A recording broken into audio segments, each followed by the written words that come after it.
A motherfucker don't care if you cured baby cancer for babies in the fetus, right? They don't care. If you do some shit politically wrong, it's over with. Fuck him. And the babies he's saying, because that's what they're gonna tell you. Like, damn, bro, he was the man. Exactly. Well, I'm gonna give you another one. Daniel Hale Williams. You know who that is, right? I ain't hit. Daniel Hale Williams. Mm-hmm. The first person to do open heart surgery, and he's black. Okay. First person, period. To do open heart surgery. Yeah. That's another a dude by the name of Vivian Thomas or something like that. Mm-hmm. I think Vivian Thomas live, or something like that. Yeah, I know that. Yes, I see live, man. You be sneaking in on us every time. He be trying. I be on to that shit, man. He be trying to make us look like clowns on here. I'm gonna catch y'all asses telling something that y'all ain't supposed to tell. Whatever, boy. Not me. Never that. Won't be me. Let's get it started, man. One time. Here we go. Wasn't me. All right. Drop that fly. All our illusions will get the parade, and all the reasons start to fade.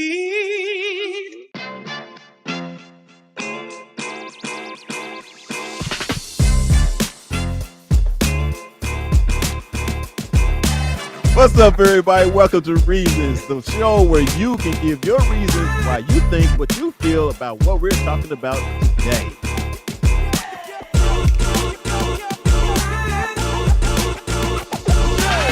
We should know this, man. We say no. Dear brother, how do y'all deal with erectile dysfunction when you're in a relationship? I wouldn't know how to do it unless I had it. And remember, if they're talking about you behind your back, they behind you for a reason. Peace. I love y'all.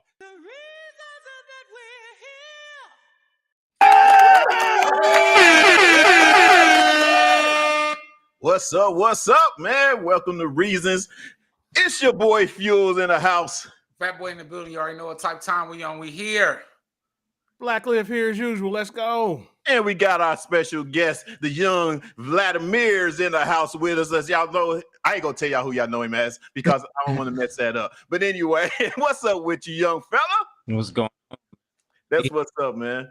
Hey, I'm glad to have you here, man, because it's good to have a younger perspective on these conversations that we be having, man. Mm-hmm. We had a big conversation about the N-word, which you would have been really the person to come in on that. Yeah. Wish I had you then, man, but it's all good. So we got you now. We got a lot for you guys today. We got a lot of stuff going on, man, in the celebrity news, basically, man, with all of these celebrities going through these changes and these things with life, things with assaults, and oh man, it's ridiculously crazy. But we're talking about that, and then we're also going to get into how to prevent losing yourself in a relationship. And I'm kind of looking forward into that because I've done that before. I've lost myself. So that's a good one. And then also, are Black men appreciated in today's society? You know, so that's what we got on the table, fellas. And we're going to try to keep it because we got quite a few of us now. So we're going to try to keep it, respectful with the conversation as far as how long we have it. And we don't want to be on 3 hours because y'all know we will do that. And then, I'm tripping. And of course, welcome everybody in the chat. You know what I'm saying? We got moms in the house. I see. What's up, moms? What's happening? I see Heather that tapped in. Lori. You commented randomly. I know, right? I know, right? I just threw it in. Actually, I put that on Facebook. I did that on Facebook. That's why. And that's why I came up on there because I want, I got to test it, make sure everything's good. All right, man. And for those of you that are watching and listening, comment, talk to us. Look, quit. Street Republic, I was very shout out. Like, what's up, the Street Republic? That's what's up. But yeah, if you guys are here, definitely comment, and Let us know what you think. So we're going to get into this one, man, about all the celebrities, all the things that's going on in the daggone news. Who we want to go with first, man? Let's talk about T.I. and his son, King. Clip of this shit. Of course, man. You know I got clips. I hope you got a clip of this ignorant little son of a bitch. Excuse my language, y'all. Hey, listen, because I had a clip. I had a clip of Charleston White that I was gonna send y'all, but I know you ain't a big fan of Charleston White. But Charleston White, man. Listen, y'all. I don't know. Each week, instead of listening to him in bits, the man starting to make a lot more sense each week, man. I'm just saying. The things that he is addressing, the things that he is pointing out, they're making sense and more sense each week. And now I want to say this before you play this video. No. He did address T.I. about checking this young man about a year ago. About him trying to act like he gangster and all of this. And T.I. jumped on camera and talked about how he'll whoop Charleston ass and all of this. But this is the result of not taking care or taking constructive criticism on your parenting. Now roll a clip. That was a good segue, wasn't it? No, I ain't like that. I'm getting better and better at this each week. I felt it.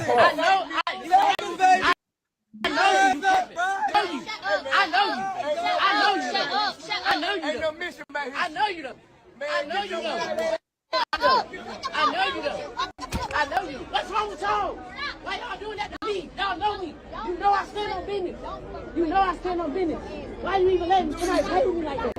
Why you letting somebody play with me like that? Why you letting him play with me like that?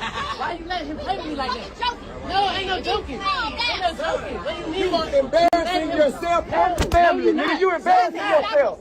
You are embarrassing yourself. Hey, what is she talking about? Get out me, nigga. Get out me, nigga. Well, you can't do nothing with me. Shit you can do with me.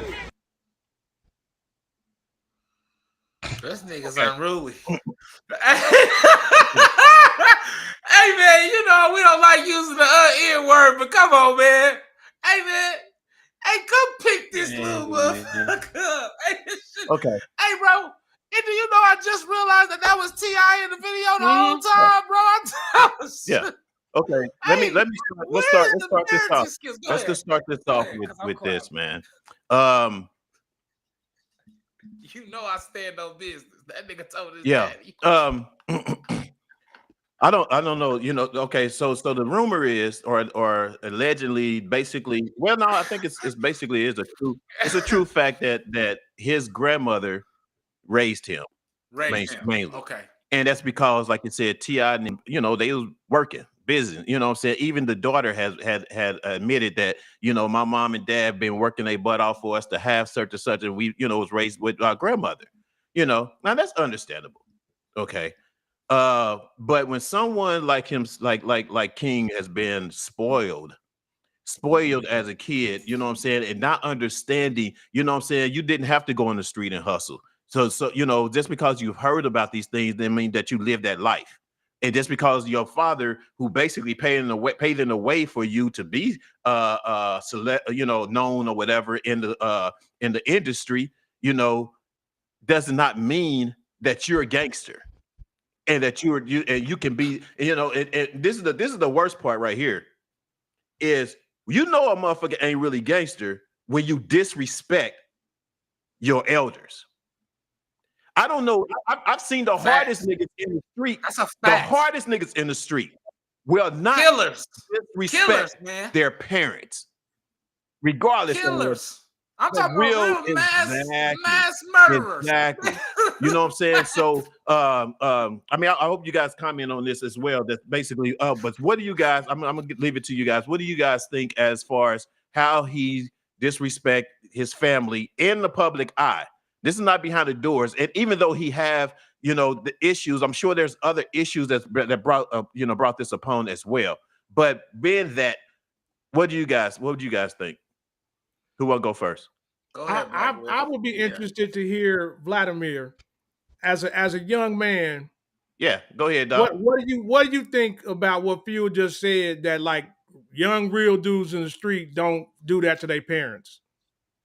I think that's code. Honestly, like that's just law to real gangster. I mean, you got to think we were talking about. Oh, your mic going in and out. Going in and out. You disrespecting your family. I think it's your service. Can you hear me? Yeah, Now, there you go. yeah, that's better. Him disrespecting, embarrassing. I just feel game. Damn it, it's doing it again. This is like, Can you hear me? Yeah, Yeah, I hear you now. We had it for a minute. I think it. I don't think it's your It mic. might be a cord. I don't know if it's your a cord. connection. or It moving might check- around. Like, yeah, And check may your have to keep connection still. too. Yeah, I just don't think that you should feel gangsta after something like that. Yeah.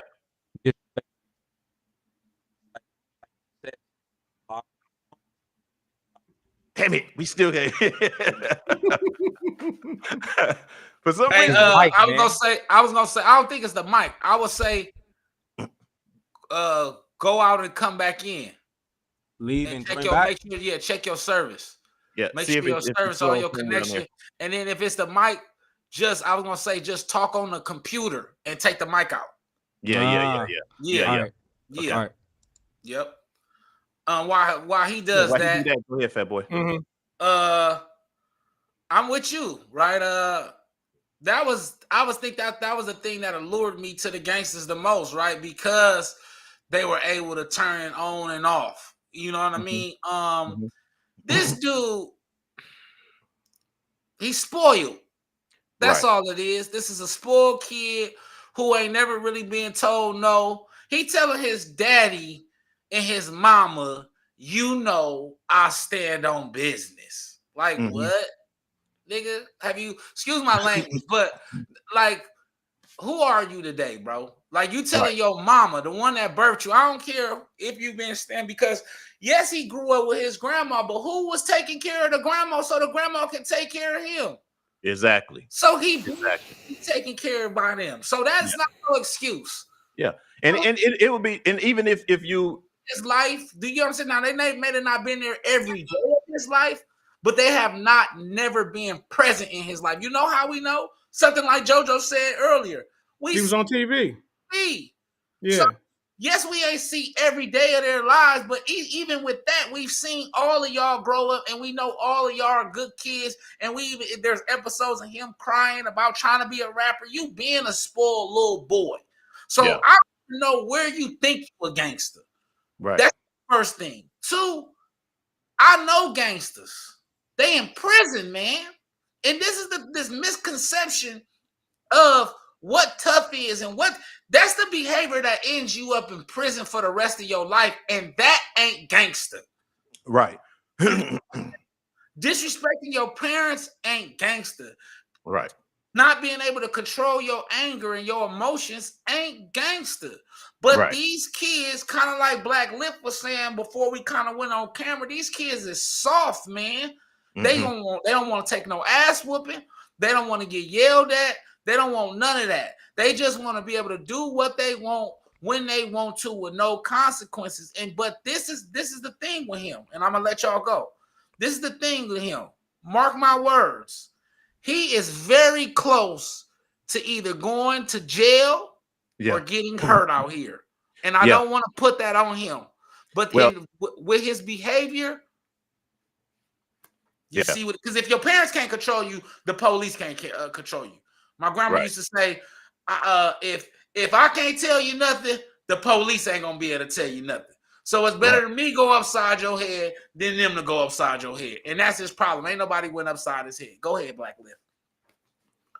I mean, I agree. I agree 1,000%, man. The point is, just like you were saying, Fat Boy, if you can't respect your parents, you're not going to respect no authority figures. Nope.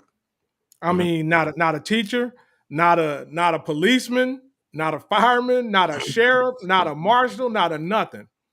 Yeah. And you're going to end up getting smoked. Yeah. That's why I said, like you said, I'm not trying to put that on him. Yeah, you trying to be nice, but nah, he gonna get smoked, my guy. He gonna get smoked. Yeah. I'm telling you, because he out here trying to be tough, and he ain't no gangster. No. Yeah.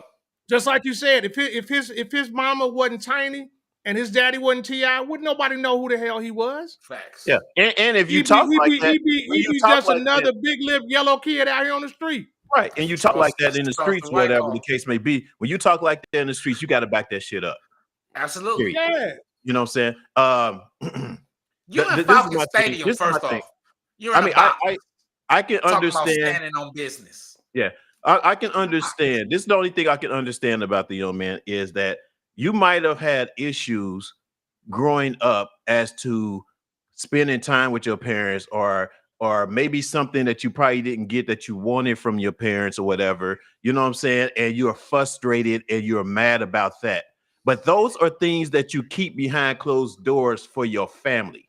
That's a family thing. That's not a thing that you would actually, you know, put out there in the streets and in the world and for the world to see. You know what I mean? So obviously, you're obviously at a point where you don't, if you you don't even think. You haven't even your maturity in your thought process is not even there yet. Much less of you trying to be an adult. You know what I mean? Because something like that, you would have been like, you know what I'm saying? All right, I'm out here in the public. Let me. I'll talk to you, mom and dad, afterwards. You know what I mean?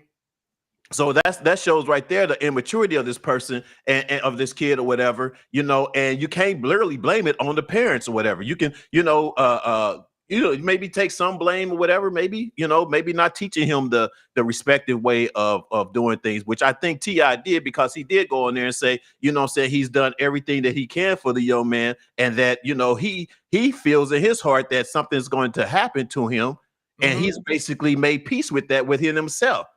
Now, when you're talking about somebody that's been in this game, in this business, and kind of foreseeing something may be happening to your own, that says a lot. I mean, absolutely. That says a lot. Absolutely. You know what I mean? And hopefully, and praying that little young king can get himself together. You know what I'm saying? Maybe get some sort of kind of help or whatever the case may be, you know what I'm saying, to talk to someone, have someone that he can talk to or whatever about the little issues that he may be having, but don't bring it out in the street and don't disrespect the person that brought you in this world. Why you think Marvin Gaye is passed away? Yeah. It's like they going back to something we said a little, what he also don't understand is this young buck done messed up the church's money. They done kicked T.I. off the Hip Hop 50 tour. Yeah. Because of this. You know what I'm saying? Yeah. Yeah. Oh, I didn't know that. Yeah, they kicked him off the tour. I mean, he done messed up the church money. Yeah, Kathy, we got Kathy in the house. What's up, Kathy? Kathy. She said, wow, I saw the coming years. I seen the saying coming years ago. Sad, but should have had his behind whooped. Yeah. Yeah. You know, and I'm sure. Yeah. I agree with moms. I think it's a combination of both. I think he has something to prove because he T.I.'s son and he light skinned and he little and he trying to be tough.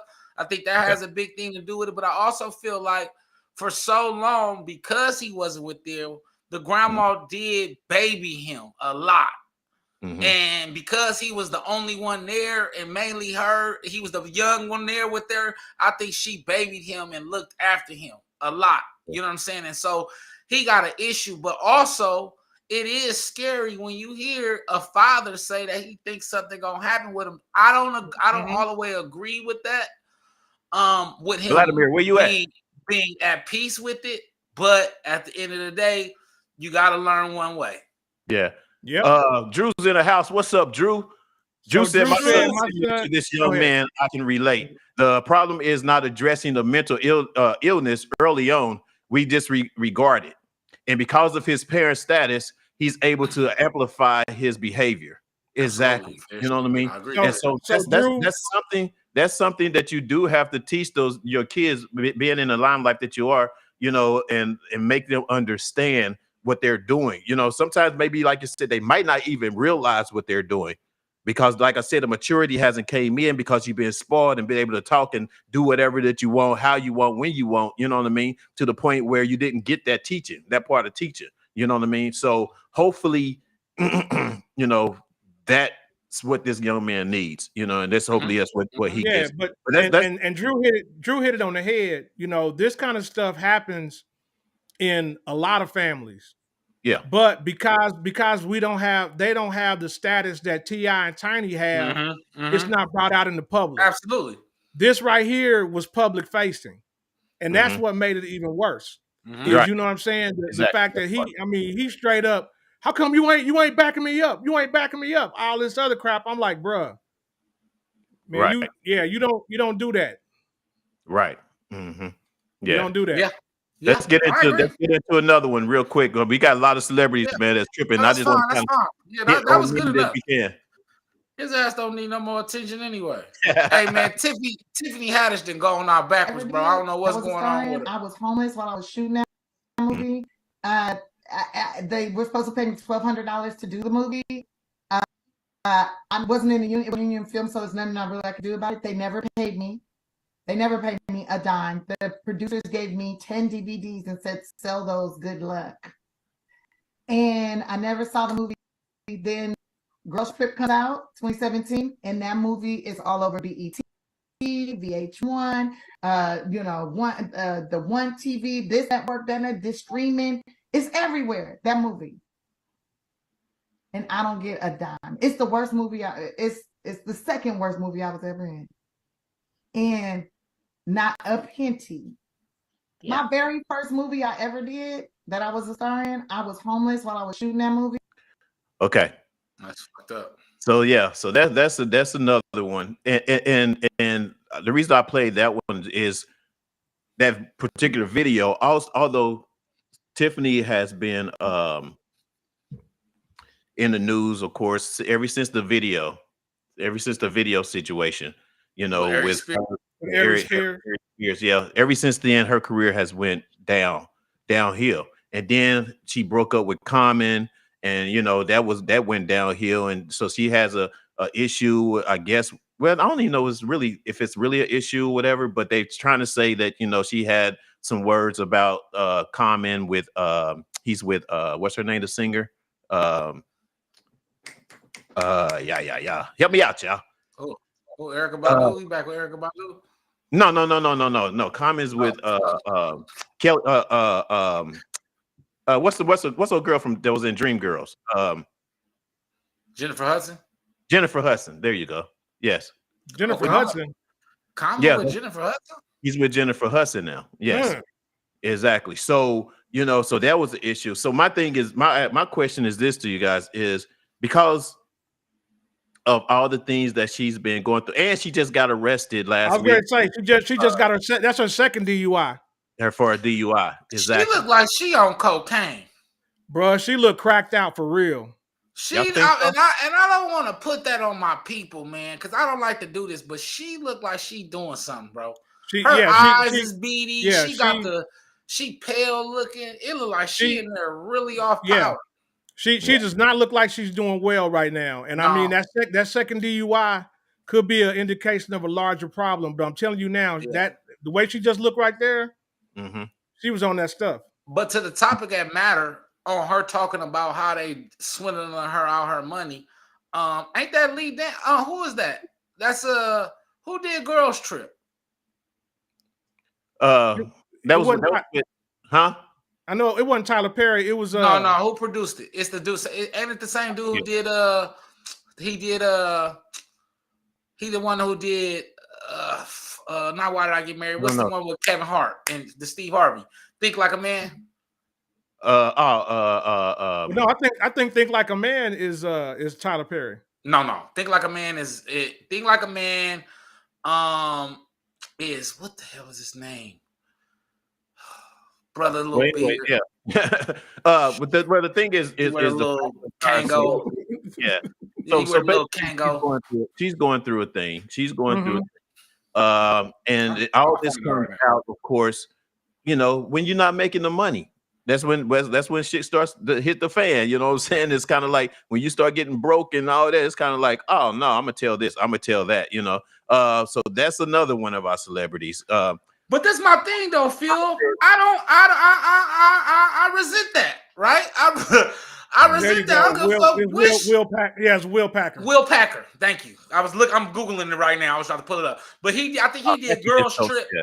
I think he did Girls Trip, and he did. Why did I get No, yeah, the Steve Harvey joint? So I think he did. So Think Like a Man. Yeah. Think Like a Man. So she got to be talking to Will Packer. But this is my thing. I don't care if she coked out or she's sober. If they cheated her on her money, I don't care when she come out with it. She has the right to come out with them taking her money. Of course. You get what I'm saying? But I agree with you now. It definitely looks like she is hurting, but it looked like she still got a couple properties and things like that. So she ain't starving. She may not be where she was, but she damn sure not going back to home being homeless. So I don't think it's that. I think it's just her being in a bad place right now, and she attacking and addressing everything. But go ahead. Well, she's still out here touring because look, she's supposed to be at a casino up here in Oklahoma. Mm-hmm. As a matter of fact, she's gonna be at a casino like next month. Oh yeah, you know what I'm saying? And that's where all the money comes from that stuff is touring. Mm-hmm. You know, you got to get out on the road because like these movies ain't doing what they used to do. Yo, oh no, it's Malcolm Lee. Malcolm Lee did Girls Trip. Okay. Yeah, Malcolm Lee. So Malcolm Lee you know what I'm saying? So she need to get out here and get her hustle on if she need that bread. Yeah. Well, and the thing is, even Beyonce done figured that out. That you got to tour to make money. But this is the problem too, though. Being that her celebrity status ain't as good as it was, these people are asking her to do these jobs for barely nothing, and she has that. You know what I'm saying? It's kind of like, you know, she's not making that money or whatever, like a celebrity at her status at the time would be making. In other words, say like you doing a tour or whatever. I mean, comedy shows, you can do a comedy show just for $500 a night, you know what I'm saying, or whatever, just to go up there for 15 minutes or whatever. You know what I'm saying? It could be something that's just that small, you know, and that's nothing from when you actually been up here, you know, and about to lose everything. You know what I'm saying? That's not because you trying to keep that status. You know what I'm saying? You're trying to hang on to your cars or your property or your or houses and stuff like that. You know what I mean? So OnlyFans. Right. That's why I tell y'all, watch this. I ain't gonna even lie to y'all. When everything hit right, y'all I'm like, this nigga George still living like that, bro. For the first 10 years or the first 5 years of the bag, bro, I'm gonna live regular. That's where they mess up at. I'm not getting caught up. See, this is what I learned between black people and Europeans. Mm-hmm. The white people, Jim Carrey still live under expense, and he'd have made 20 million a movie a few times. Right. You get what I'm saying? He ain't living above his means, and I noticed that a lot of times. Adam Sandler, they making millions of dollars a year, but you don't never hear about them. You don't never see them buy. And trust me, they spending dough. Trust me, they getting money and they spending it. But it's how they wait. You gotta wait a little while before you go crazy with spending dough like that. That's just from somebody experience. If you seeing 10 million, 5 million, 100,000 a movie, bro, tuck it, invest it, tuck it. For the first 5 years, you shouldn't be spending shit. You should be building your foundation. You should be investing everything, coin washes, anything that's bringing back money. So when you have those hiatus, especially if you're an actor, when the Screen Actors Guilds go out, bro, I'm making 100,000 off laundromats. I ain't worried about that little bullshit, and that also gives you the ability to pick the roles you want to take without being typecast or whatever. But I just feel like we gotta stop living above our means, and because we know how Hollywood is, right? We know that when you hot, you hot. When you're not, you're not. And so, two things: we gotta keep our nose clean, and when we getting this money, we gotta tuck it. I think everybody made fun of Kevin Hart about that, but Kevin was smart about that. He was hot. He was taking everything he could get, and boom. Yeah, it's getting with the right people and investing. You know what I'm saying? Yeah, and absolutely. Learning the investment part, which a lot of us, you know what I'm saying, when we didn't have much coming up and we're able to get it, we jump on it, but not understanding that how much it takes to keep it, you know, the uptake or whatever. So say like if I got $1 million and I bought a $800,000 house, now got 200 million, how am I keep up that $800,000 house? First of all, you gotta pay taxes on that $1 million, so you don't have $800,000. Exactly. Hold on. Hey, don't let fuel do your taxes. You already listen. I'm just clowning. I'm just talking shit. I'm talking shit though. But no, off the dribble though, just real talk. Like, so say I do get $1 million for a film, off the dribble, 30% of that is gone, y'all. Of course. Right? To your agent, your agency. Agency, you know, hold on. 10% of that, 10% of that to the agent, but 30% is going to IRA. IRA need their money. IRS need their money. IRS need his money. Exactly. Uncle Sam need his money. He need 30% of that. You really only gonna end up with $650. Now, if you buy a house, and just to use your analogy, Fuel, because people don't understand it. If I go buy an $800,000 house, I'm in a hole $150,000. But because I don't have financial literacy, and I love the point you used, because I'm just using it because it's perfect. Because I don't have financial literacy, I don't even know I'm 150 in a hole. I think I got enough money to go buy an $800,000 house. Exactly. You get what I'm saying? I'm not understanding that. Half this go to taxes. My agent didn't already snatch his little 150. The Hun Diddy. That's why I'm sure 150, because he took it. You know what I'm saying? Well, and a lot of that comes down to, just like y'all saying with the financial literacy and stuff like that. I keep it a buck, man. I don't give a damn, but there's no way in hell if I ever came up like that. Man, no way in hell I stay in California. I would stay right here where I'm at in Texas. 500 grand to get me a shitload of land and a house. And I would be okay. But my thing is, what I would always want to do, bro, and this is just my dream. I want a family compound like you talking about with the Kennedys, but I want a farm. I wanted a full farm, vineyard, everything. But I need a loft in every major city, big dog. Yeah, I got to live like Bruce Wayne. In other cities, I gotta live like Bruce Wayne. Just like Woody just said, or Lift just said. You keep going. Like what he just said though, like I know how much cheaper it is in Texas. You know what I mean?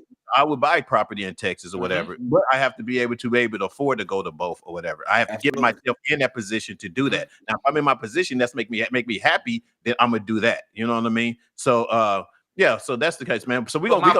But my first big play, I will go with what Woody said. Like, I will find a place where it's very cheap, and before I spend that $1 million on my loft, I'll definitely get the compound situated.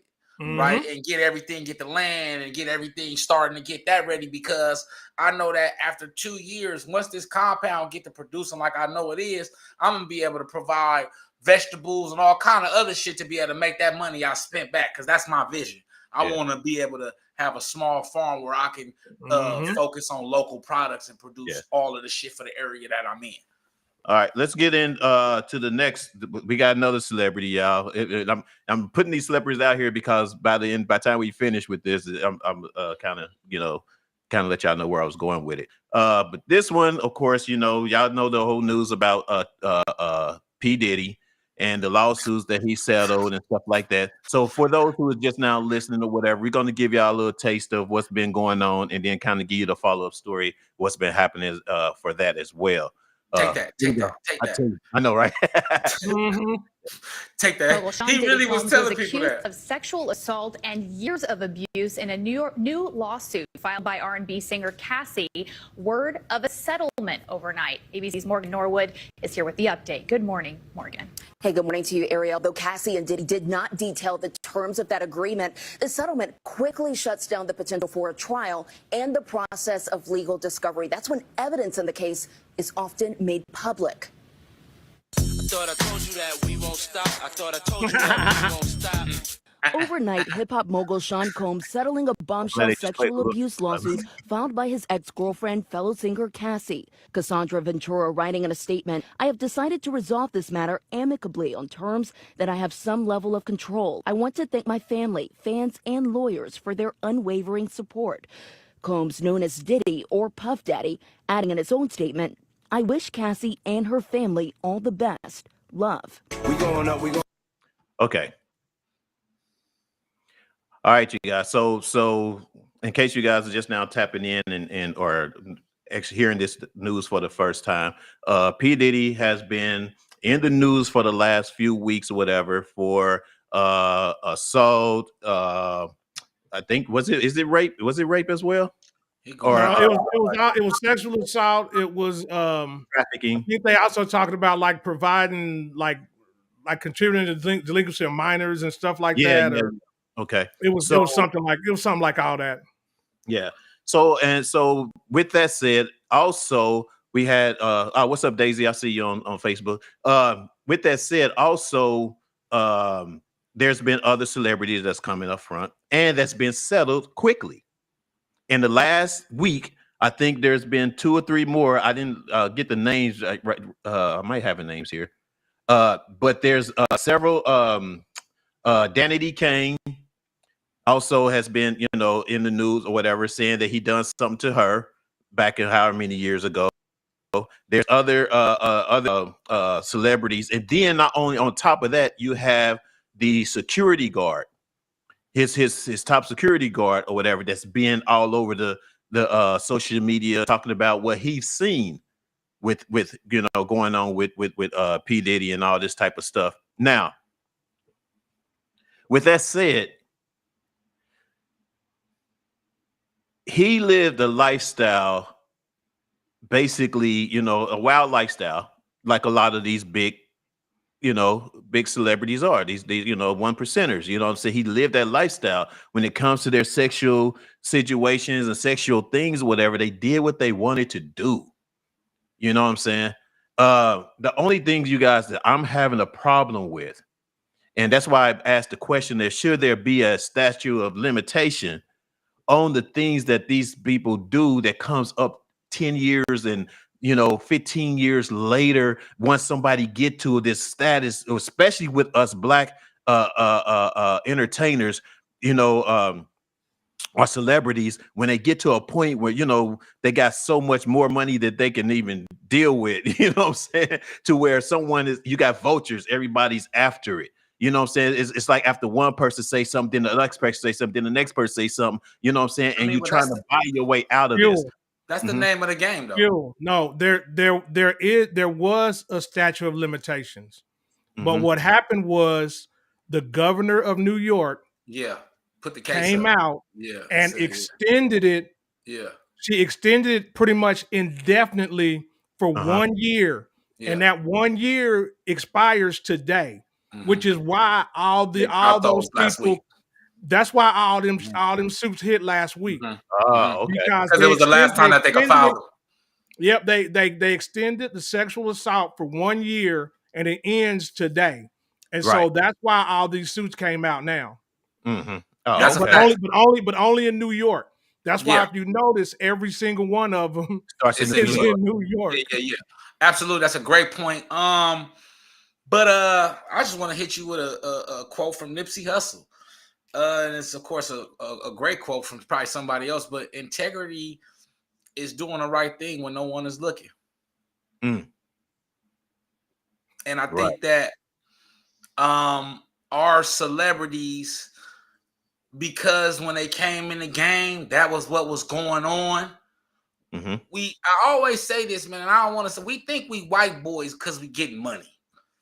And we just can't do what white boys do. And I hate to say it like this, but it's just a fact. We can't do what white boys do. And so I admire your Qs. I admire your E40s. I admire these brothers because you know what they do? They go get their check and they go, well, fuck home, man. Yeah. You know why? Snoop. Snoop a little more wilder than them. But he's not like out there but like Snoop gonna go, but Snoop didn't even been in porn. The reason why I didn't mention him is these two dudes particular, they don't even really do much extracurricular activities. Like if you do a show with E40, it's known that after the show, E40 go back to the room unless you in Detroit and he might go gamble. You get what I'm saying? But for the most part, E40, your Ice Cubes, is certain of your Denzels. You know what I'm saying? They go home. And I think it prevents you from getting in a lot of trouble. I think that if them nights at if them nights in the grotto, if Bill Cosby would have took his ass home to his wife, he wouldn't have been getting in a lot of trouble or doing it in a certain way. I think we can't do the crazy stuff, right? We can't try to put it in their butt with no consent. We can't try to stick a bottle in. I'm just saying, it is what it is. We can't do the kinky shit white boys be doing. I get what you're saying, but the problem with that is Diddy was out here Bill Cosby and these hoes. He was slipping the roofies, bruh. He was doing all kind of wild shit. He was like putting stuff in that drink. Yeah. You know, he was like Cassie said, and I mean, everybody want to try to victim blame, but you know, like Cassie said that like he would make her like have sex with like his homeboys. Yeah. And like stuff like that. You know what I'm saying? Yeah. And I mean, I understand that she was young and she was trying to make her way and she was doing whatever, but still, like they said, what makes it harassment is the power imbalance. Yeah. He had everything, she had nothing. Yeah. But that's my so thing he about out here Bill Cosby chicks putting stuff in their drinks. That's not good, man. You can't do that. Yeah. Well, let's see what get to these comments because they're good. Catherine says, I think the women are dealing with trauma and fear of coming forward due to the power that that abuser has and the power of the people around them. I agree. Yeah. But I think that and I'm gonna answer this. I think that this is the thing, y'all. With the addition of technology, that no longer is the truth. I don't give a fuck how big he is. Once it get out of there, Russell Simmons' ass ain't been in America since. I think that dude is over in Taiwan or something. He ain't never coming back. The point I'm trying to make is because of how once your abuser accuse you in this day and age, and it gets to the media and it goes viral, it ain't no more. I'm scared. That's why he paid off also so quick. Right, because he don't want no more other stuff to be coming out. Yeah, he knew he did it, and he don't want no other stuff to come out. So he knew what was up. You get what I'm saying? So we also got to understand that they know he knew what he was doing. He knew what he was doing. So I don't want to victim shame, but what I would say is that you getting it with Young Miami at some point, as people, as us all, we have to value ourselves more than we value the lifestyle and the dollar, especially our Black women, man. I think that a lot of times they value the status and don't understand that I'm becoming this man's property. And who would want to be a slave for money? Right. But so do you know who Jamel Hill is? No. Yeah. The sister from she got fired off ESPN. Yeah. Her she got her own podcast. I'm effing bothered. But she did a video about this very subject. Yeah. And part of her video was the fact that people were coming after the accusers saying, why didn't you come forward to the police all these years ago and this and that and the other? And her explanation in her video is so powerful and so true that people really need to watch that. Basically what she said is that women in general, especially Black women, are not believed. And so if they were to try to come out and get some kind of legal things going, the rich people have power. They have money. They have lawyers. They have nothing. So therefore, there's not going to be any legal recourse for them. So basically, the only way you can try to hit them is in their pockets. And it's not necessarily about the money. It's just about having their day in court in one way or another. Okay, even though that has been true, the same thing that you just basically said now, or that was going on then, obviously it's not 100% true, because obviously, I mean, if they're able to do it now, what's the difference from when they should have been able to do it years ago? I think that I'm gonna kind of answer that question in this situation. I think that because it was perfect timing for the victims, I'm gonna be honest, right? Because it was the statute of limitations has been pushed back a year, and they did it a week before, which then knew that he was going to immediately do what he needed to do, which is give them kind of what Black Lift was saying. One, not necessarily they day in court, but some type of I see you, I know I did wrong, because just the fact that he is paying in itself lets you gives acknowledgement to them that he right? did it, that he did something, right? And so I do agree a little bit with Black Lift, but then I also agree with you, Fuel. I do think that, because I'm big on this. If I'm in Hollywood, and I want you to, white boys, because I don't give a fuck about no money. I want you to do some shit with a woman in front of me because I'm telling on you, and I'm gonna whoop your ass in the parking lot.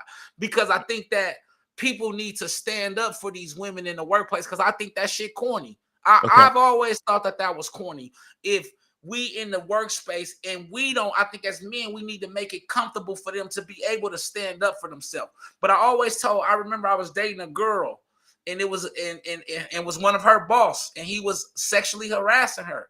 And I told her, you gotta stand up, because if you don't stand up, he gonna do this to a ton of other women. It was hard for her them first 3 months, but guess what? She ended up getting a bid. She ended up getting a new location because she stood up for herself. And at the end, she told me, she said, without you telling me to stand up for myself, I was so worried about losing my job. I was so worried about being not believed. But I told her, if your truth is your truth, you stand on your truth and you go with your truth. Right. But I think that we have to start to understand that we have to be the first ones to go through the door sometimes. Right. And even if they don't believe me, which makes it good, because then guess what? What Cassie cash out, right? Then 3 more people pop right in, right? But that's the whole point. The whole point of it is what you said, is that you were there to have her back and basically act as a witness to what was going on. Okay, there's so a lot of people that won't do that. That's the point. I agree with that too. I would have a problem. And thanks, Catherine. Catherine just gave us that comment as well. Did we read that? Did we read that already? Yeah, we did that one. Yeah, we read that one already. All right. And what's up to Lance LA is in there on Facebook. I see you, man. And Tia, thank y'all for tapping in. Before I get into the next comment, which you guys can see and read in a minute. I think that the thing that kind of irks me the most is the fact of waiting so long, because sometimes people, get into these, and it's guys, it's just as much as it is women that's being sexually abused in these situations, trying to be famous or trying to be known. You know what I'm saying? And it's kind of like you said, you had the fear of their power in order to, thinking that, and so they can scare you into not telling, not talking, or whatever the case may be. But then, like you said, the timing could have been right. But then the only thing I have a problem with is, because you waited 5 years, 10 years, hell, a year, somebody else has been a victim. A few people. Oh, most definitely. Yeah, most 10 definitely. years. Yeah, that's why my philosophy is being the first through the door. But I go with Black Lift when he was saying that's easier said than done when you've been victimized. But, right? Cassie mentioned that. Cassie mentioned she did, but they didn't believe her. She said that because she didn't have the courage to come forward, he was able to do this to other women. Yeah. He was able to do this to Aubrey O'Day from Danity Kane. Right. But you know what I'm saying? He was able to do that. The security guy said that's one of the conversations he heard him having, saying that he was going to drug them all and have them, and pimp them out to his friends, basically, whatever. But it didn't happen. Yeah. Diddy, wow. Diddy living like this? This is the other problem I have. This is the other problem I have. But this is the thing. This is the only problem I have, is that you were the security guard and you knew all this shit that was going on, and you wait until however many years, and now you want to talk. Well, everybody trying to get a bag now. Exactly. At this point. This what irritates me about this whole shit. It's kind of like, until the money's coming, you ain't saying shit. And you let other victims be victims or whatever, instead of being very, very cautious or being giving awareness to those that are coming after you, to who this person is. No, we get that 110%. But the bottom line is that this still doesn't lessen what he did to those other people. No, it doesn't lessen. I know what you're saying. This is the thing, though, and this is what I want to kind of address to what you were saying. In this situation, that's not necessarily the case. It kind of goes back to what Black Lip was saying. She has been voicing this. Nobody never really believed her. That's the real reason why she ran off with the trainer, because this has been a thing for a long time. Even Young Jock was talking about it in the interview. Like when she had that shaved head, he made her do that, right? It's been a lot of things that he's been doing that she has been speaking out against.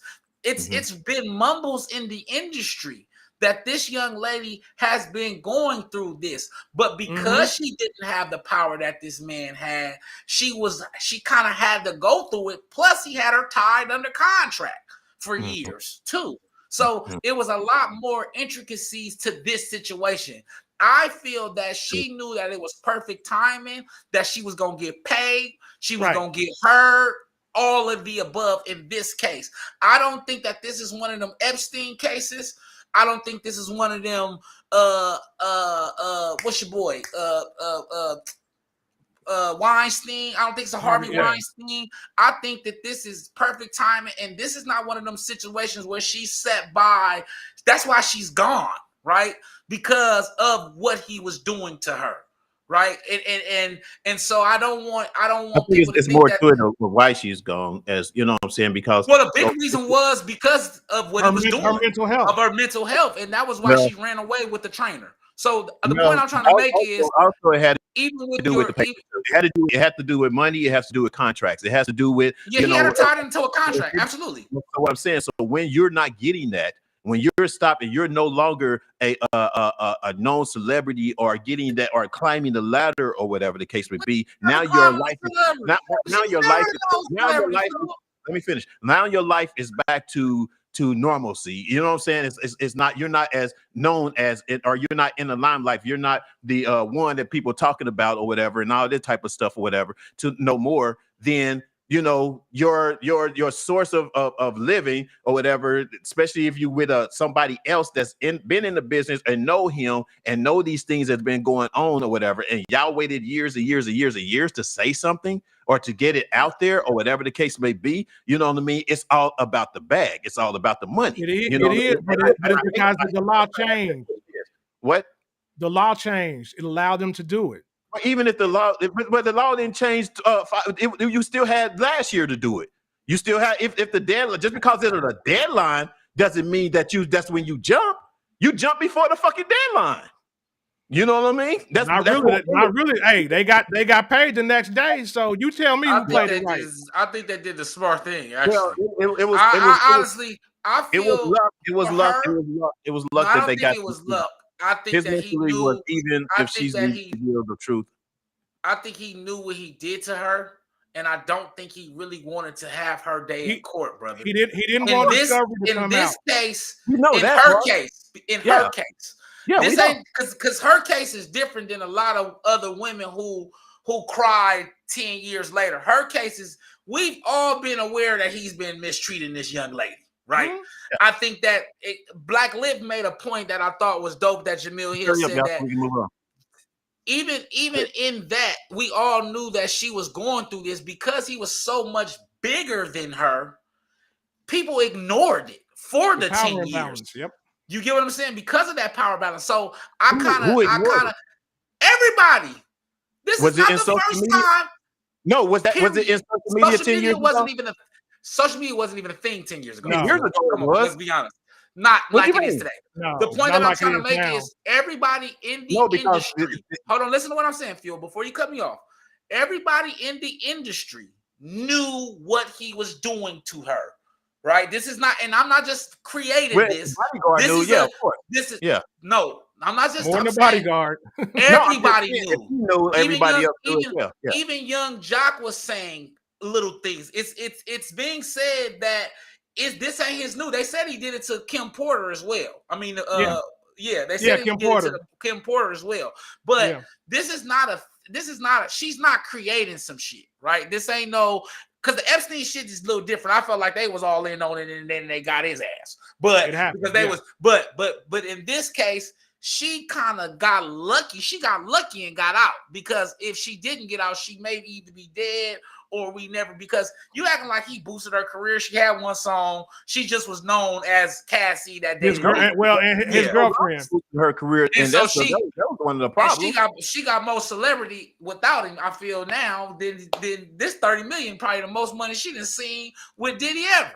Exactly. Of course. So I don't hear that. I'm not. This is the thing. I'm not, and we're going to go to the next thing. My whole thing is this, and looking at that we've been going through this last couple of shows has been Black celebrities in the news doing something foul and having to pay up all this money, and how people are coming after them. Lately we're talking about Jamie Foxx, P.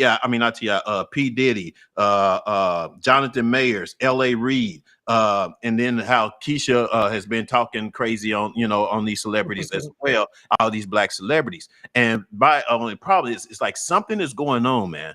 Something is going on, and I know, to be honest, like you guys have said, P. Diddy has done some dirt for a long time, and the shit is coming to the rising. You know what I'm saying? Like, even though you keep paying motherfuckers off, and you keep paying off, it's going to come. Your day is still going to come. You're just basically to keep it simple. What's going on is that these Black celebrities think that money is going to buy them silence. They think they white boys. And it's not right. Exactly. Only white boys can buy silence. Well, look, Harvey Weinstein got caught on his shit too. Yeah, but that's because, and I'm going to tell you why, and I'm about to get y'all, and we can get out of here. The only reason why they got Harvey Weinstein, because LGBTQ took over Hollywood. So he had to go because he was the old guard. Because the same thing happened with Kevin Spacey. He was touching men, and you ain't heard nothing about it since. Because he got acquitted in England. Did you know what I'm saying? Yeah, he got acquitted. Yeah, he got acquitted. About it. You know what I mean? That's the point. I heard about it, but yeah, he got acquitted in England. You on all of it, all up in the news. But the point I'm making is that was also a change of regime. That wasn't, they don't, I need y'all to understand. This is why I need women to stand up for themselves, right? Because they don't care about these women. All of that was the changing of guard. Because right after that, Terry Crews also came out about that men was doing it to him as well. That one of them big producers touched him and all of that. That went under the table. What happened to the Me Too movement for that? All of that is stuff is to kill careers. So you're partly right. But my thing is, you gotta stop doing shit in the dark, man. You gotta stop doing that and thinking that you can pay it off. Because you're not a white boy. You're not a white boy that's been doing this shit for years. It's going to come to the light, and that's basically what's happening. But I want to, say for anyone that watches the show, anyone that's basically, if it even come across your social media page, celebrities or whatever, if something's going on with you, let it out. Let it out. Let at least let it be known, so the next person after you does not get happen to them. You know what I mean? Yeah, tell somebody. Because it's kind of like, when you're basically just waiting for, for a right time to get the bag, so to speak, or whatever, then you got other people that's being victimized, people that don't have the resources to get the bag like you're talking about as well. You know what I mean? To where they're mentally fucked up. They're mentally messed up or whatever for life. You know what I'm saying? These things mess up for life. So I just hope that people, and I pray that people that's going through these with these big shots or whatever, really bring it forward and let them people know who they are. And once that happens, a lot of this shit is going to stop, because people going to be scared to be talked about, especially when you make your money. Because now Diddy is he on the other side of it. Because at first he had power. Now as them digits started to shrink, people start to leave. Like they took him off the board in the school in Harlem. So he's starting to lose things too. And so once you start to lose things, and that's another thing about people not understanding when you speak out. All it takes is one person, because once he start losing, then he loses his status, and then that power imbalances change immediately. In this America, you could be good one day and shit tomorrow. Believe it. All right, moving on. To the next. let's get into the next History one, of man. Black. Yeah, let's get into History and y'all blackness. want to do black? Yeah, history of blackness. Let's get into history of blackness and Fat Boy. Don't make it long because we. Oh no, I'm ready. You know, you ready, big dog? All right, man. History of blackness with Fat Boy. Let's go. Okay, this week I brought y'all. This week I brought y'all another special one. Ben Carson, American retired neurosurgeon, academic, author, and politician who served as the 17th United States Secretary of Housing and Urban Development from 2017 to 2021. He was born September 18th, 1951 in Detroit, Michigan. He was educated at Yale University with a BA in psychology in 1973, where he earned a scholarship to attend that university. He got his medical degree from the University of Michigan, and then he went on to get his to do his residency at Johns Hopkins University, Medical University or Medical School in Baltimore, Maryland, where he completed it, like I said, his residency in neurosurgery in 1984. Career-wise, he was a senior registrar in neurosurgery at the Sir Charles Gardner Hospital, part of the Queen Elizabeth II Medical Center in Nedlands, Western Australia. He became director of pediatric neurosurgery at Johns Hopkins, one of the youngest doctors to ever do so or hold the title. He also held a professorship in plastic surgery, oncology, and pediatrics at Johns Hopkins, and he's most notable for successfully separating occipital craniopagus twins, which is Siamese twins, in 1987, and he's the first doctor to ever do so. So not the first black doctor, he's the first doctor ever to do so. And then he went on to do numerous surgeries in 97. He did another great technique, and he's just changed the medical field as we know it. Then he went on into politics, and then Black Left ain't liked him since. But shout out to Ben Carson, man. Yeah. Hey. And there was the reading just now. I don't know if you guys seen it. I did pull it up, but the fact that he, was called a dummy in the 5th grade, and his mom basically helped him turn things around by not letting him be too much into TV type of thing or whatever, made him study and he became who he became, because of that, So shout out to his moms for being a great mom, you know what I mean? Although, like you said, like Lift don't like his politics, of course, but we ain't talking. Black Lift so sick right now. Look at Black Lift. Black Lift don't even want to give him man his credit, man.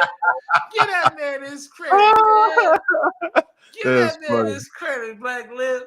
That's what's up. Shout out to Ben Carson, man, for all of the great things. For all the great things that he's did in medicine, neuroscience, and everything like that, man. Shout out to him. I'm gonna go in and go out. That's why I love history and blackness, because it gives people a different different idea of what you can do and what you can be great in, right? We have engineers, we got neurosurgeons, we got, you know what I mean? So shout out to Ben Carson for being another one of those people or vessels that can show you that you could be whatever you want to be. Even a dummy. Hey, so you basically and if you guys are watching, of course, hit that subscribe button. You know what I mean? Gus. Hey, Gus. Gus is in the house. What did you say? Hey, guys. Oh, what's up, Gus? Hit the subscribe button and follow us or whatever every week. You know what I mean? It was something I was going to say. I'll say, okay, so you sent me this video, and it kind of goes with what we were talking about. That's why I sent it. Yeah. And it's a pretty good video, and basically what that is about is how we prevent not how we present our Black men appreciated in today's society. So I'm gonna let you guys check this out, and because I think it was a very, very good point as to who we are and how we actually walk in this earth, If I can find my video, yeah. Hold up. But yeah. Liv, why you looking at me like that, Liv? I'm keeping quiet. I ain't saying nothing. Bill Carson is pissed him off. What? Hey, Bill Carson is pissed him off. He don't even want to do this show no more. He said, "Fuck Bill Carson." I'm out. I'm out. Here we go. Don't tell me. Oh, there we go. Men are the only race of man Can I start it over? that gets publicly disrespected by their women. When you come around as a black man and you know who you are, and you know you're the leader, you know I'm a god. She's a goddess. I'm a god, though. I'm the original man. I'm him. Black men need to have confidence. Listen, you know how beautiful you are? You know how beautiful you are? You know how beautiful you are? You know how beautiful you are? I know I look good. I'm not sitting here, wow, shorty, just made me cry. Beat it. When that woman is argumentative and she want to talk, and every 5 minutes she want to get a word in, let her go. Don't beat on her. Don't catch no cases. Let her go. Like literally let her go. You ever heard this slogan? Happy wife, happy life. You ever heard that? Exactly. Happy man is God's plan. You got women, right? That was a bar. Hey, that was a bar. Happy man is God's plan. Hey, that was a bar. Hey, happy man is God's plan. He said, you know when they say happy wife, happy life? No, yeah. A happy man is God's plan. I said, that's a bar. No, I think I hey man, I'm gonna let y'all jump in this one. That was tough, man. That was a bar, yeah. That did two things for me. It made me, as black men, we got to start to establish our confidence in a sense of not egotistical, in a sense of that we are better than our circumstances at the time. Because I think that that's the biggest reason why we so where we are as people. I think we get caught into people's impressions of us, and we don't realize the God that's in us, so we never reach the God potential that we have. And so it hit home with me when he was saying that you beautiful. You know, I don't think as brothers we talk to each other like that. You know, because you're a beautiful black man, and there's something to that. Women have that, right? They have that bond amongst each others. But we don't as men. We don't encourage each other. We don't lift each other up and let you know that it's beautiful to be a black man and to live through this everyday struggle. That was another part of it. Also, in controlling your temper as a man, I think we get so caught up in our ego and trying to show a woman that we got that, like he said, you trying to beat on her and you trying to argue her down. Let that woman go, because if she don't recognize the God in you, she just don't.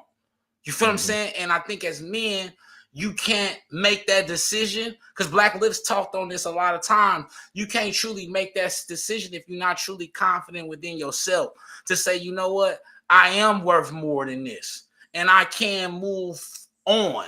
Exactly. Because if she's combative, if she doesn't see my vision, even if she doesn't believe I can lead at this time, right? If she doesn't see my vision and understand who I am, then it is my chance to go, because that could slowly shrink me out of my godness, right? You know what I mean? Because then I won't, if she don't believe, then I don't believe, so I'll have to develop this supreme confidence in self.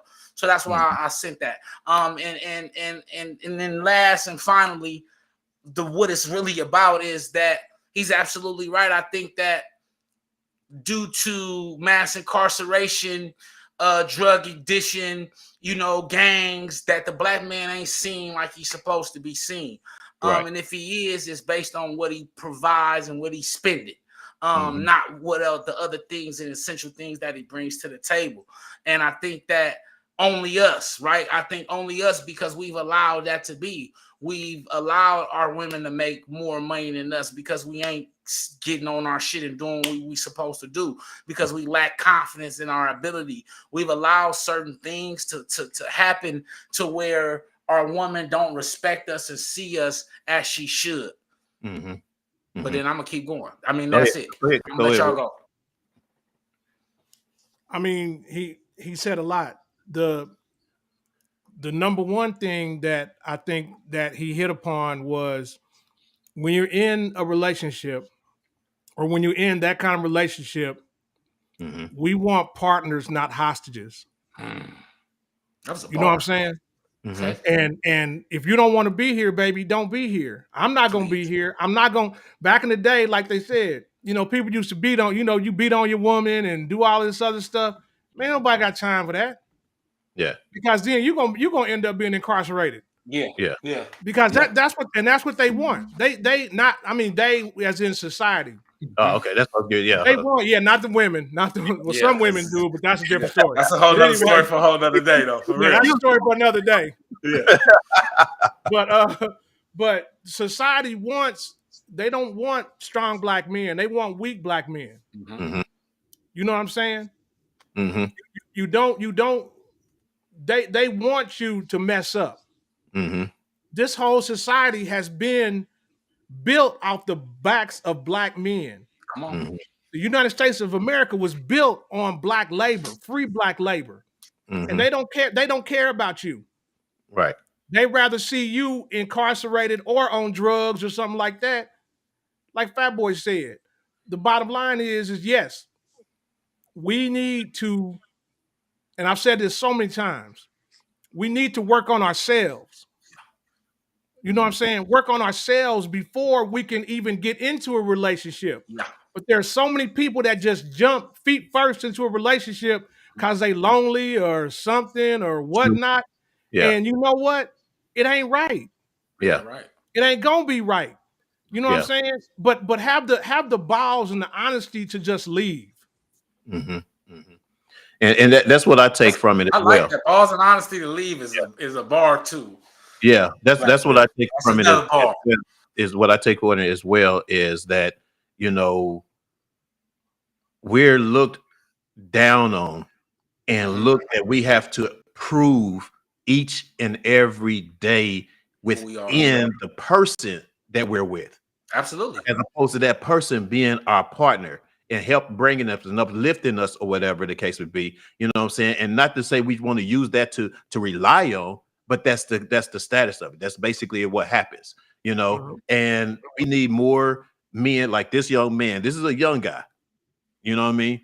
We need more men like that to keep coming up and reminding us, so we could come on platforms like this and spread the word as well, and that's basically what I liked about, the whole video or him speaking at, this whole thing, and you, Fat Boy, bringing this up as well, is because sometimes, we get in the whole celebrity thing, caught up in what's going on with the mumbo jumbo, instead of kind of figuring out like what's going on with me.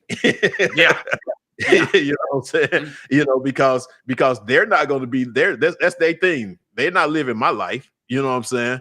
And sometimes, and that's how sometimes I have to turn the TV off, turn stuff off or whatever, and focus on me and my mental or whatever in order to kind of like get away from some of these, things. But although this is my job, I need to know what's going on in the world to be able to spread, but also to bring knowledge and awareness to the things that's happening or whatever. So there can be something that we can fix within ourselves. You know what I mean? By learning off the mistakes of others, but yeah, we are, you know what I'm saying? We are kings. We are. And another real quick point on this.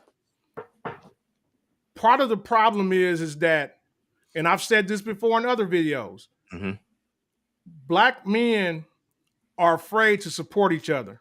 Absolutely. You're afraid. I can sit here and tell Fuel, I love you, man. I can tell Fat Boy, I love you. And there's too many of them out here that say, man, that's gay. Yeah. That's gay. Man, what does that got to do with me loving my brother? Loving a brother. Yeah. That has nothing to do with it. And we need to support each other more than we do. But like I said, society and culture and all this other shit make it like, man, you a homo. Get out of here. If you, but you know what? I love you brought that point. I'm the total opposite. It's funny. Before I got into therapy, me and Fuel always chopped it up and talked real, right? We never, we shot the bullshit, right? But we always talked real. That was why we ended up being close. But I, as a man, always create a space for us because I know I don't have one, right? And that's how I approach it. I talk and address these topics because I know that you fellas is gonna understand this. My woman may not necessarily understand this topic like fellas will, right? But then the beautiful thing about talking about this amongst your brothers is it's going to be a level of accountability within there. And your brother can tell you, hey man, you kind of did some sucker shit on that one right here. You and messing you up right did now. it this way, right? And so I think that it opens that room for not only constructive criticism, but it opens room for you to learn how to be vulnerable. And I think that if we learn how to be vulnerable amongst ourselves culturally, then we'll be easier to be vulnerable with our women. I think that once we get to our women, because of what society has placed on us and the toxic energy that we, masculinity that we spread amongst each other, that it's hard once we get into a relationship with a woman to really, really develop that vulnerability because you've been seen, you feel like you're going to be seen as weak or gay, as Black Liv said, because you can't even tell another brother you love him, but you definitely can't truly love your woman. You know what I'm saying? Because you don't know how to practice and exercise that true level of vulnerability. And that's just something that I'm learning today. Yeah, this is another thing is to be aware of fake love. Yeah. Be aware of false love. And when I say that is because I'm saying this from experience. I'm not saying it just to be negative or trying to talk about anybody. I've experienced fake love, and when I say that, I'm talking about those that basically are in your circle and says they love you, but they don't. When it comes down to the proof of showing what love is, when it comes down to proof of having that person's back, I'm talking about Black men as us as Black men. You know what I'm saying? Like, I know I can go to Fat Boy and I can tell him something. I can talk to him about something and we can try to get it resolved. I know that's a man I can go to, you know what I mean? As a Black man for support for each other. But I've been through, and Fat Boy know it for a fact, I've had a crew, before you guys, a lot of you guys have been watching the show for a long time. We had a crew of people or whatever that basically was out for themselves. And it was fake love. We talk about it and we did these promotions as family, are we family or whatever. I took it to heart. It's the truth. Yeah. You know what I mean? And I learned that everybody is not, is not for you. And even if you're not, and I know everything has a price, and but everybody has a goal or a dream or inspiration as to what they want to have and get to or whatever when they're with you, but you accomplish it together. You accomplish it together or whatever, because you already know you don't come into this business rich. No, you don't come into this business or whatever with every answer. And all that type of stuff, whatever. You learn and you grow together. And a lot of us don't do that like a lot of other people do. It's not, it's kind of like, like this is our passion. What we do is our passion. The money comes later. Yeah. The money's gonna come. It's a true fact. It's gonna happen. You know what I'm saying? It's just that who's going to be with you. And I'm glad that God has basically dissected my situation of other Black men in my life to understand that this person ain't for you. 10,000 hours, man. It takes 10,000 hours to really. I've already told. Look, I'll tell Fuel. I'll tell you the same, Fat Boy. Look, I don't give a damn if I don't never make a dime off here. I'm here for my cuz. Yeah, facts. My cuz asked me. He asked me if I wanted to come on the show. Yeah. If I can help him reach his goal, right, then I've done what I'm supposed to do. You know what I'm saying? Phil the same. I said the same exact. I don't give a damn. Yeah. I said the same exact thing. It's the same thing for me. Because the thing is in this type of situation, and this is why a lot of people end up losing out on a lot of money, is his success is our success. Because if we successfully take this show, and when we successfully take this show to another level, who's the curators of this show? Right? Who's the producers of this show? Who's the executive producers of this show? That shit, this little money we missing now, That's when the big bag come, because that's what I went to school for. So I'll be knowing this kind of shit. So that's what no real shit, but that's where the real bag come in, because now I can go get paid off of what we did here, and then we monetizing off of this, right? Because now you have an expert opinion on this, and then I can go sell the knowledge that I have off of what. But it goes back to what you were saying about us not wanting to invest in black men, right? And not wanting to see another person succeed. It takes that. It takes to say, you know what? You got the rock. I'm gonna rock with you right now, right? Because I got my own media company. He'll tell you, right? But I'm gonna rock with him, right? Because that's what we doing, and I see success, right? When I came, we didn't have as many followers, right? When you came, we didn't have as many followers. So we get better every week, and if we continue to get better. And also address these issues that we addressing, because these are issues that are priceless. It's you can't put no monetary value on it. So exactly, it's a team effort, and you have to have the mental and understanding of what it is in order to grow. And absolutely. and it's not every black man is going to be a part of that. And some people will come in and want to just take or whatever. I have people that watch the show all the time and copy the exact same thing that we do. You know what I'm saying? I have a friend, and I hate to say it, and it might sound kind of crazy, but since we've had Black Lift and had this stage that we have right now, I have a friend that did the exact same thing, but with 3 females. And not to say, they didn't have the idea. It's just a fact that all this time, you never did it until I did it. What they say, imitation is the highest form of flattery. That's all right. That's all right. And that's why I say it doesn't bother me. It doesn't bother me. A colloquial, right? That's a colloquial. It doesn't bother me. Yeah, you know what I'm saying? But it's just the fact that instead of being supportive of what's each other, you want to try to, take from someone and then do, that type of thing. And we all take ideals, we take ideals from other, even celebrities that have ideals, or even the big celebrities take little people's ideals, what I'm saying? Because they have a bigger stage, you know what I mean? So it happens, you know what I'm saying? But it's just, like I said, it's just all based on the chemistry with the person that you're with and the love that you have for each other. You know what I'm saying? And the goals that you have for each other, whatever. And I think that's one thing that we have. So as black men, man, I appreciate y'all, and we continue to grow. I don't know I got too more in depth. No, that's all right. That's all right. That was a good. No, keep moving. Yeah, keep it moving. Next topic. That's what's good about this show. Thanks for tapping in, man. Thanks for tapping in. You tapped in right. I do want to get Kathy Pitt's comment. She said Andre Nunley has a book with affirmation for black men. So I kind of wanted to let that be known and put that out there. And I'm gonna check that out as well. Thank you, Kathy. Thank you, Kathy. I appreciate that. That's what's up.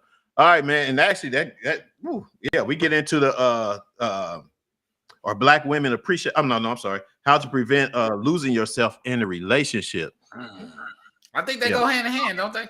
It's kind of going. It's the same thing. Hand in hand. Yeah. Exactly. How do you lose yourself in a relationship? Who want to start off? Anybody want to start off with that? How to prevent losing yourself?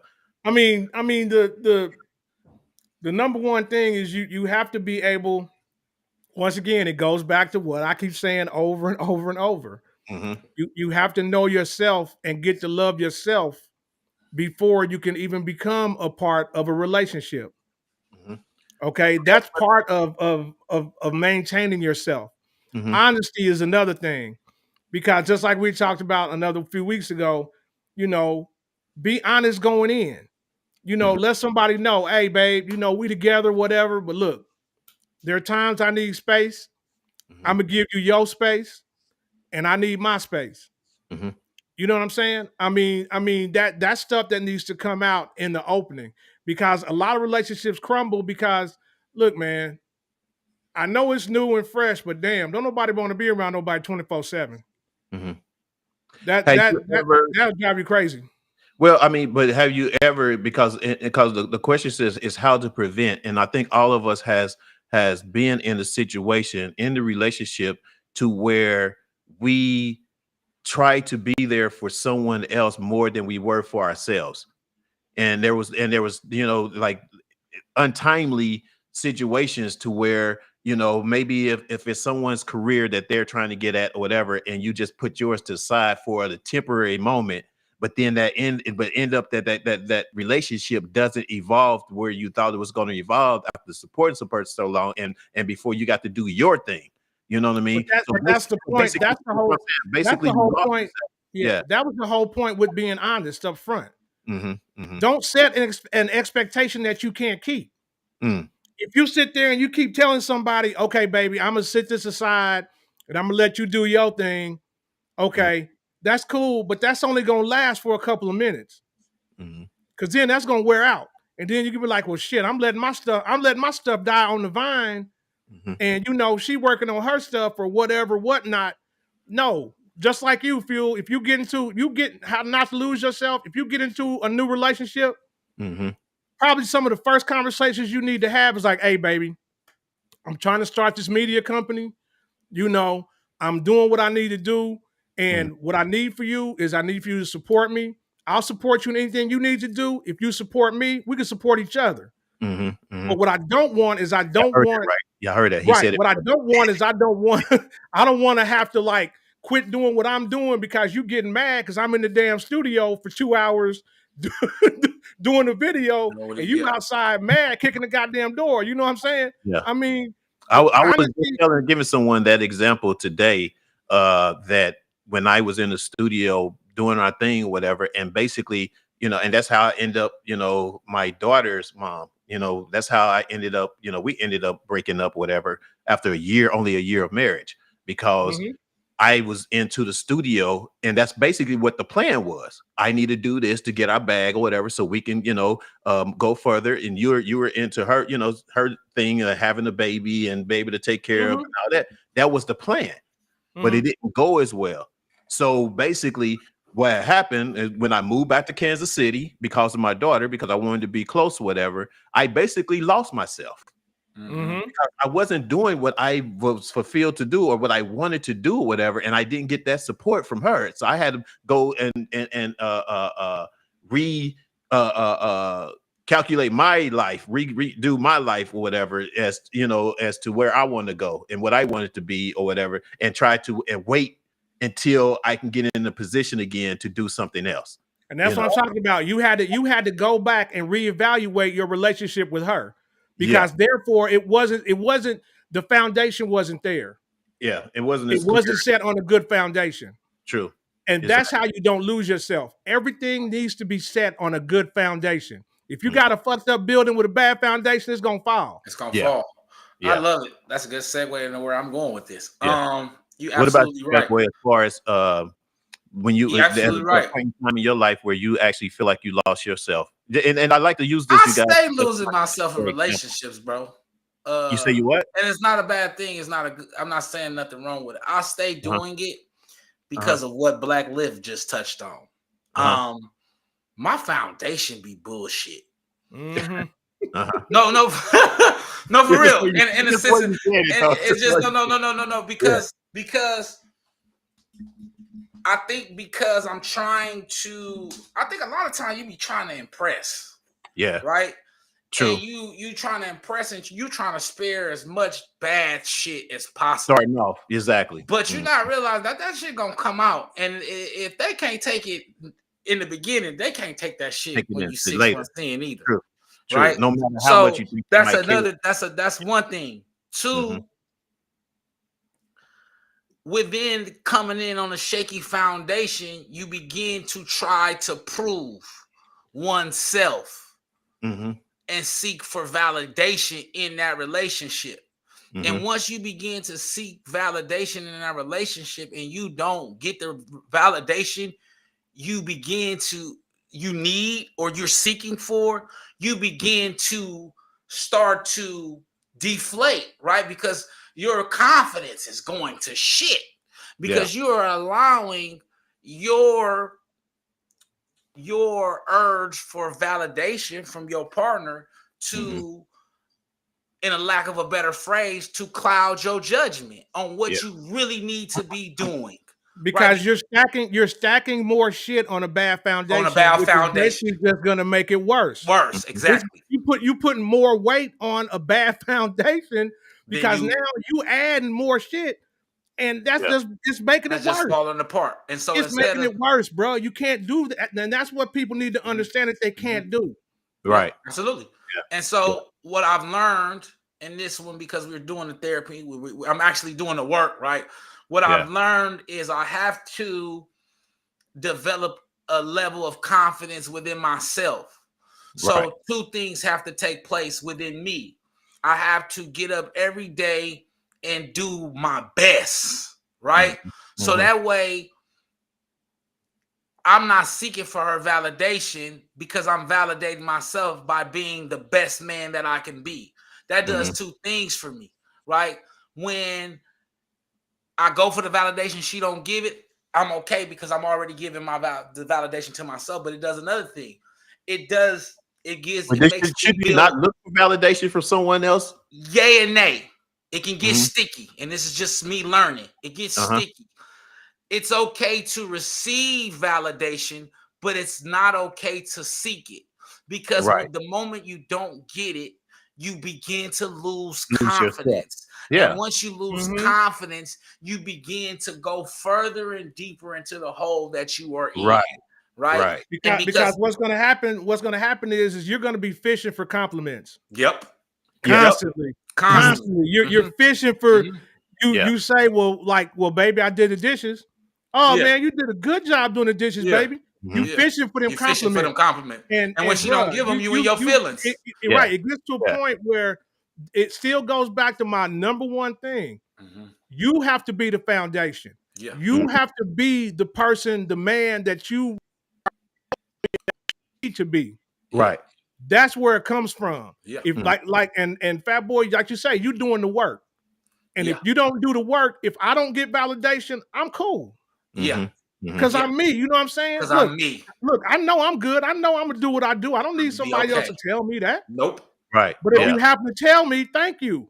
But if you're coming in on a shaky foundation, and it goes to your point, if you go into a situation on a shaky foundation, you need that validation to move forward. And this is something that I had to realize, right? And you made a great point of just coming in on a shaky foundation, because I had to realize, like, oh, I'm using this, and then when she don't get a validation, now I can't even get the shit I'm supposed to be doing because she ain't validate this. So what I'm going to do is I'm going to focus on being the best man that I can be. Right, I can't control how she responds to some of the things that I can't make her want me to lead or allow me to lead. I have to do that in my abilities and how I carry myself in this household, whatever. But that also starts in me understanding who I am, being honest who I am, being accountable who I am, and it's self-preservation. So I think the number one thing to prevent from losing yourself in a relationship is understanding, like Blacklist say, understanding yourself and understanding your self-worth. Because I think that when you understand who you are, but also what you're worth, you don't seek for validation because you know that you are that, right? You don't need someone to tell you. If that relationship ends tomorrow, that's all you have is you. That's all you have is you. Absolutely. Now, does some people make the mistake of reevaluating their situation or themselves because of not being validated? I do. From the person they're with. You know what I'm saying? In other words, they start questioning them, like you said, you start questioning yourself as to, you know, but damn, she didn't validate this, and she's not, well, maybe I'm not giving her what she wants. Absolutely. That's what I'm saying. I just went through it. And then you end up, but then that causes you to start losing yourself, right? Because now you gotta move a whole different way, and that might be that might not be the way that you actually want to go. That's probably not the way that you, at least in your mind, as what you planned it out to be, you know. But because that person is not on the same accord with you, as far as going forward, moving forward, then that kind of makes you lose yourself. And then does that make your relationship rocky? Does it make your relationship doubtful? Because the more and more you lose yourself, the more insecure you become, the less confidence you have within the relationship, the more things that if she's like she can breathe hot air, you about to ready to kill her just because you already on edge. And this is just me speaking from experience, right? This is just, you know, I'm transparent with y'all. So this is just me speaking from experience because you be so wound up, you be ready to fly on fly. You know what I'm saying? You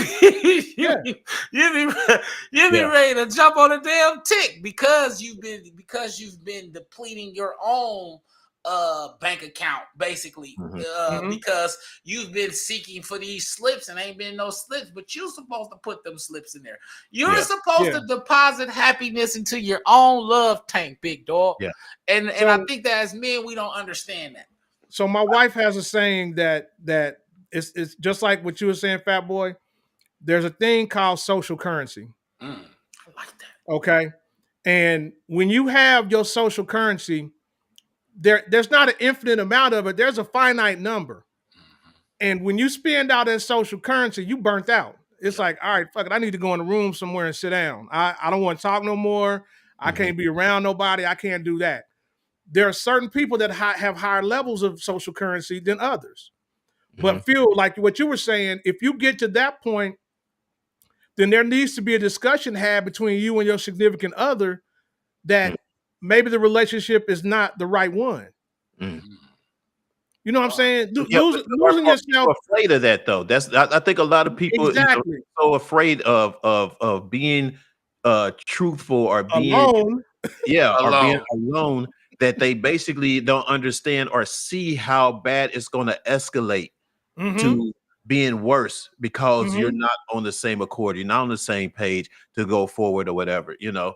That's when it goes back to what I said a couple of segments ago: balls and courage to walk out.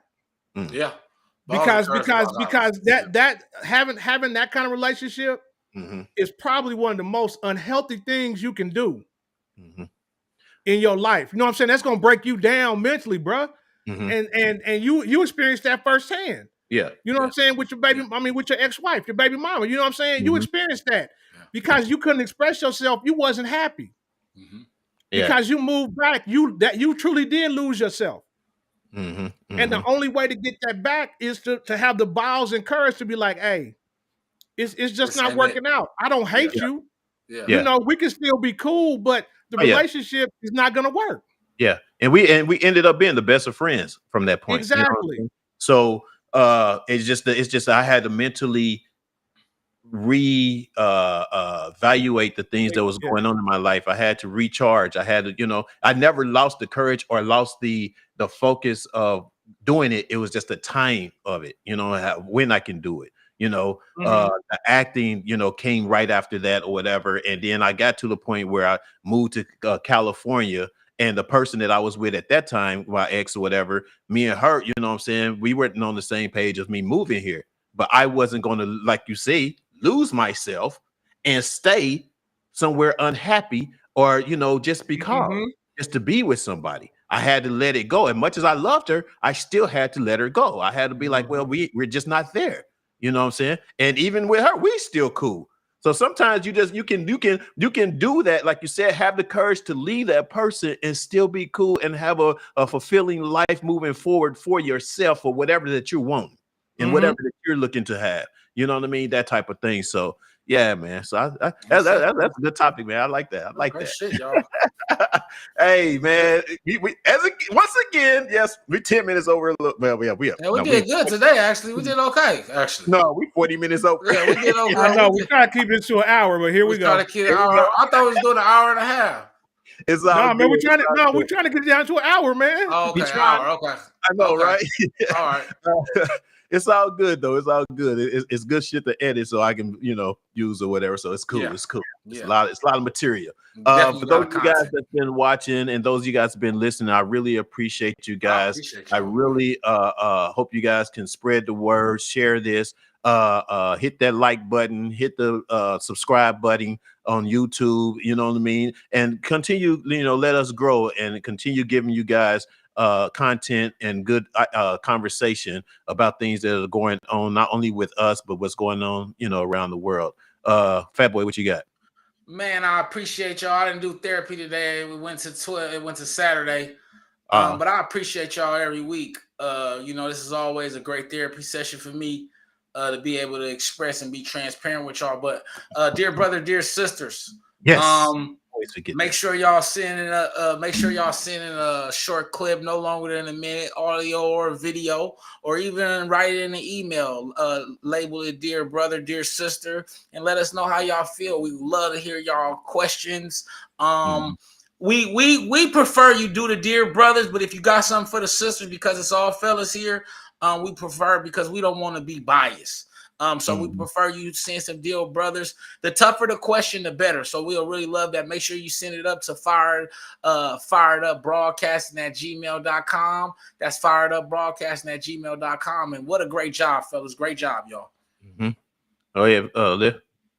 All right, man. Look, like I always say, tell two friends to tell two friends to tell two friends. We appreciate and love each and every one of y'all. Thank y'all for coming here. Brothers, as always, I appreciate you, Fat Boy. Always kicking with the knowledge, except for that blackness stuff today. Always Bill Carson. That's the whole anyway. And feel, cause I love you, man. Hey, let's keep it growing, fellas. Let's keep it growing, man. Thanks, Kathy. Thanks you. Kathy said you guys always have my support. We appreciate you, Kathy. Most definitely appreciate you. And we'll see you guys next week. And remember too, also before I get to the real, remember, if there's something that we talked about today, or any other conversations or any videos, and y'all want a part 2 of it, because sometimes we ain't able to get everything out like we want to because of time, hit us up at firedupbroadcasting@gmail.com. You know what I'm saying? And we'll continue that conversation. We'll talk about that or whatever, just because you put it in the email. You know what I mean? That's a good idea. Yeah, people look out for that. We're always watching out for our emails for you guys that got comments, and I also get messengers and messages and stuff like that or whatever.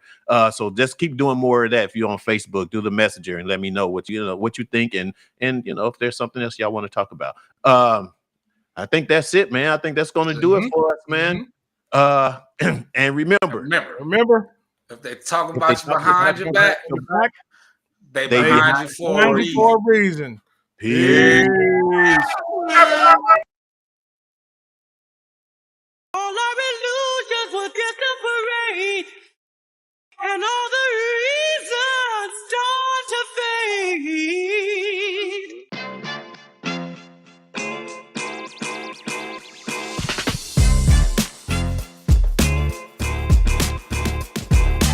What's up, everybody? Welcome to Reasons, the show where you can give your reasons why you think what you feel about what we're talking about today.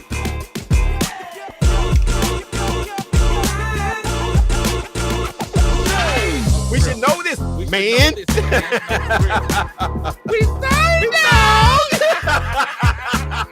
Dear brother, how do y'all deal with erectile dysfunction when you're in a relationship? I wouldn't know how to do it unless I had it. And remember, if they're talking about you behind your back,